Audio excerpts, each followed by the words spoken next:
So today, test is we're going to review, go over big ideas of what's going to happen on the test tomorrow. So, and it's going to combine like hybridization and London dispersion forces, and how all that fits together in boiling point, all this stuff. Okay, so let's start with these three solutions. So this one I've got, went to the storeroom. We got ethyl alcohol, we got methyl alcohol, and we have acetone. Okay? So they're all liquids at room temperature. So what does that mean about the boiling point of those solutions? Is the boiling point above like 20 degrees Celsius or below 20 degrees Celsius? Above. Wait, above. How do you know the boiling points are above 20 degrees Celsius? They're not gas right now. They're liquid. Yeah, they're liquids. Okay? So it's like the boiling point of water is 100 degrees Celsius, right? At 20 degrees, it's a liquid. You have to heat it up to 100. So as soon as you see the fact that something is a liquid at room temperature, you know the boiling point has to be above room temperature. Otherwise, it would be a gas. Okay? Nitrogen and oxygen, kind of important parts of our atmosphere. What do you know about the boiling points of oxygen and nitrogen? They're very low. They're lower than what it is now, or they would be liquids and it would rain nitrogen and oxygen. Okay, so let's talk about the structures. So here's the structure of acetone. So it's got a carbon group, hydrogen, hydrogen, one carbon in the middle, double bond with an oxygen, and then it's got a CH3 group on the end. So it's very symmetrical, okay? And the boiling point of acetone is 56.1 degrees. So methyl alcohol is CH3OH. Ooh. Boiling point of that, 64.7. Guess there could be hydrogen bombs. Hold on, just chill out. And then you have ethyl alcohol. I get the review for me and my hands.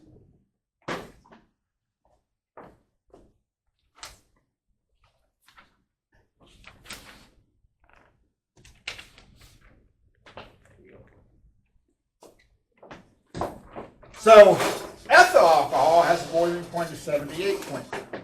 Okay? Now, over here in this column is what we call vapor pressure. Okay, so you have to understand how vapor pressure is measured.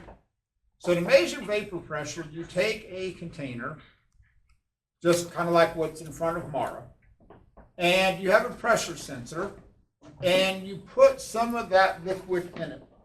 And then you measure what happens to the pressure as a function of time. So as that liquid turns into a vapor, oddly enough, it begins to create, wait for it, vapor pressure. That's why we call it vapor pressure. So it's a shocking idea.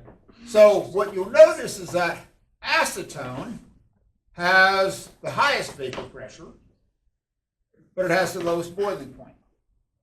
Ethyl alcohol has the highest boiling point, but it has the lowest vapor pressure. Okay? And the reason these two go hand in hand is they're two sides of the same intermolecular force coin. So acetone boils at a low temperature, which means it's not very sticky, which I know is a horribly non-scientific term, but you get the idea. So it's very easy to make acetone boil. But what that means is that it boils at a low temperature because of the fact that it's not very sticky. So you put it in a container, a lot of that is going to change from the liquid phase into the gaseous phase. So that's why it's going to have a higher vapor pressure. Ethyl alcohol, on the other extreme, in comparing these three, has the highest boiling point, 78.4. That means you got to put a lot of energy into that to make it boil. But it also has the lowest vapor pressure. Because it's so sticky, it doesn't turn into a vapor. So this is why these go in opposite sides of each other. Okay? So as boiling point goes up, higher temperature, vapor pressure goes down. So either one of those can be used as an indicator of the relative amounts of intermolecular strength. Okay. Now, let's talk about hybridization. Let's focus on the acetone. Okay? So let me redraw that a little bit bigger. So I'm just going to focus on just the acetone. carbon, double bond with an oxygen, carbon, hydrogen, hydrogen. Okay? Now, if Right. you look at these carbons on the end, what type of hybridization SP3. are those carbons undergoing? Nathan, SP3. why? Because there's 4 places of electron things. Okay? High electron density. 4 regions of high electron density. Now, to form a single bond, you need 2 electrons. And if you're forming a single bond, what's the only type of bond that exists? Sigma. You always make the sigma bond first because that's the easiest form. So what's happening here is that you have 4 sigma bonds floating around here. You have 4 sigma bonds around here. So because it's sp3 hybridization, that's why you have the bond angles that you do. So if you were to look at this, okay, what you would see is this kind of bond angle. Okay? So you'd have the hydrogens around here, and then you can have it bonded to another carbon. Boom, there you go. Okay? Now, the importance of that is that it's not at 90-degree angles. The reason that we know we hybridize the orbitals is because if you don't, then these 2 hydrogens would be at like 90 degrees to each other instead of this trigonal here in the middle, if you want to, or if that's technically what it's called, because of the fact that these are existing in a 3-dimensional space. So if you didn't hybridize the orbitals, the p orbitals would be like on an x-axis, on a y-axis, and these would be at 90-degree angles to each other. And you couldn't involve the s orbitals because those 2 electrons are in a circle, and they couldn't bond with the hydrogen either. So this is why we know that we have to disturb the s and 3 of the p's. The other thing about it is that you notice that there's no double bonds around either of these carbon atoms. Because what do you have to form a double bond? A sigma bond and a pi bond. But this is important. This is where this all should come together. What do you have to form a pi bond?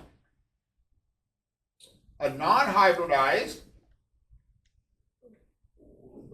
p orbital, right? If you're going to form a pi bond, you have to have non-hybridized p orbital.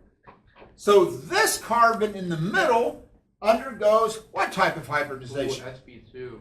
Yeah. This in the middle is sp2 hybridization. Now, the reason that I know that is for 2 reasons. Number 1, there's 3 regions of electron density around it. The carbons on the end have 4 regions of high electron density. Okay? So those have 3. Therefore, I know it's going to be sp2. The other key thing, and this is just as important, is that when you have sp2 hybridization, you hybridize the s and you hybridize 2 of the p orbitals. That leaves a non-hybridized p orbital. That's what exists to form that double bond with the oxygen. Okay, so there's 2 reasons I know that central carbon undergoes sp2 hybridization. There's 3 regions of high electron density, and the only way I can make a double bond is to have a non-hybridized p orbital.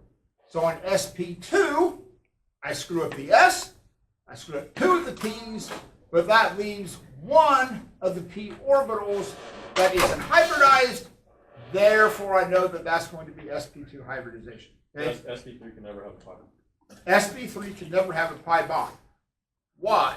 Because they're all hybridized. They're all hybridized. They haven't Okay? touched yet. So an sp3 hybridization is incompatible with sp2 hybridization, with forming a double bond. Okay? All right. Now, you look at methyl alcohol versus ethyl alcohol. Okay? So, these both have functional, if you ever study organic chemistry. I forgot my calculator. Okay. Yeah. I don't use the Okay. Yeah. All right. I got him. He's my brother. Okay. So, yeah, of all the days. So here you have functional OH groups. Okay, particularly organic chemistry, you have functional groups. These are alcohol groups. They're OH. So this acetone has a carbon, an oxygen, and a hydrogen. This methyl alcohol and the ethyl alcohol also have a carbon, oxygen, and a hydrogen. So do all three of them undergo hydrogen bonding? No. No. Why not? Because They they're not all bonded have to the oxygen and hydrogen. But The yeah, oxygen is bonded to the hydrogen. Bingo.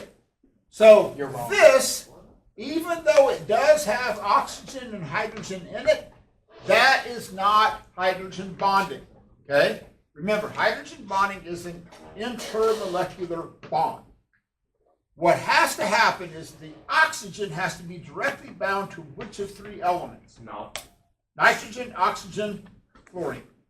So this is going to allow for hydrogen bonding because of the fact that if I bring another methyl alcohol here, that the bond would be between that hydrogen and the oxygen on another group. Okay? So again, the hydrogen bond is not the OH. The hydrogen bond would be between a hydrogen and another molecule attracted to that oxygen. Okay? That's where the hydrogen bond is. Most common misconception that occurs in all of hydrogen bonding. The hydrogen bond is not the OH group. Hydrogen bond is between the hydrogen of another molecule and the oxygen there. Okay, so then you have ethyl alcohol. Boom.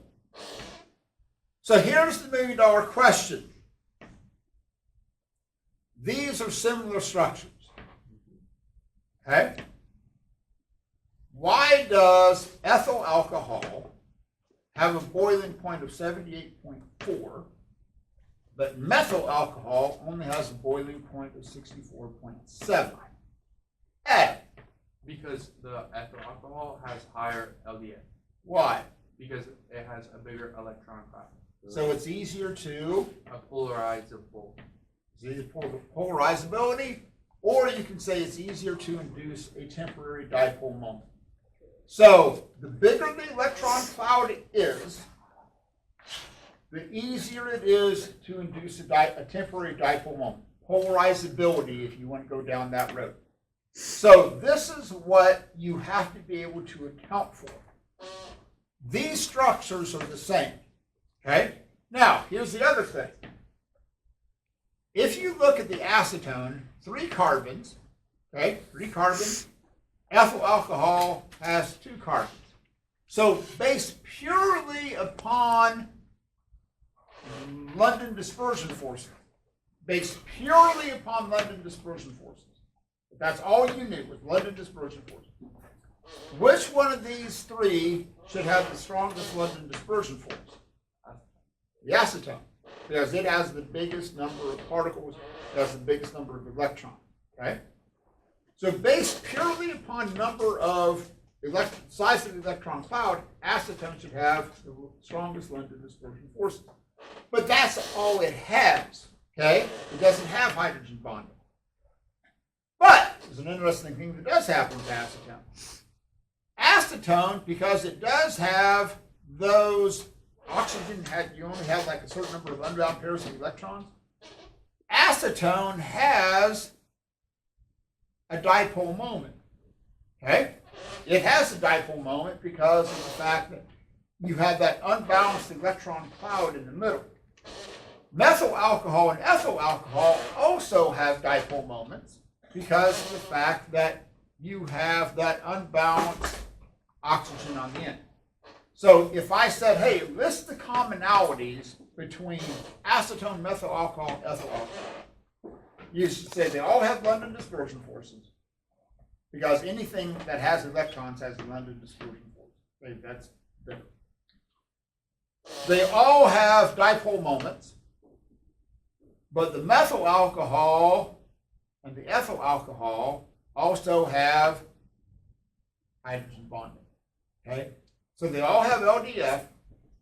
They all have a dipole bonding. The difference is the hydrogen bonding, and the reason that the ethyl alcohol has a higher boiling point is because it's going to have a stronger London dispersion force than the methyl alcohol. Okay, so Mara, stop that camera. Let's go to the back.